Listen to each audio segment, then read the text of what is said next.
News India 27 नव्या पिढीचं नवं माध्यम। महाराष्ट्र राज्यात अवैधरित्या होत असलेल्या विदेशी मद्याच्या वाहतुकीवर मोठी कारवाई करत राज्य उत्पादन शुल्क विभागाच्या विभागीय भरारी पथकानं 13.24 लाख रुपये किमतीचा मुद्देमाल जप्त केला आहे। ही कारवाई आडगाव नाशिक येथे मुंबई आग्रा रोडवर सापळा रचून करण्यात आली। आडगाव शिवार जैन मंदिरासमोर नाशिक येथे वाहन तपासणी दरम्यान पांढऱ्या रंगाची महिंद्रा बोलेरो पिकअप क्रमांक GJ 16 AV 7855 अडवण्यात आली। तपासणीअंती सदर वाहनातून दादरा नगर हवेली तसेच दीव दमण केंद्रशासित राज्यात निर्मित व केवळ तेथेच विक्रीसाठी असलेल्या परराज्यातील विदेशी मद्यांचे 54 बॉक्स जवळपास 383.4 लिटर व 120 लिटर बियर असा एकूण 13,24,040 रुपयांचा मुद्देमाल जप्त करण्यात आला।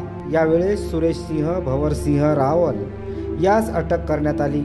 ही कारवाई आयुक्त राज्य उत्पादन शुल्क डॉक्टर राजेश देशमुख, प्रसाद सुर्वे सहआयुक्त, उषा वर्मा विभागीय उपायुक्त यांच्या मार्गदर्शनाखाली PM गौडा, किरण चिंदळे, TA मंडलिक, DB कोळपे, किरण गांगुर्डे, धनराज पवार, महेश सातपुते, युवराज रतवेकर, राहुल पवार, विलास कुवर आणि महिला जवान सुनीता महाजन यांच्या पथकानं केली।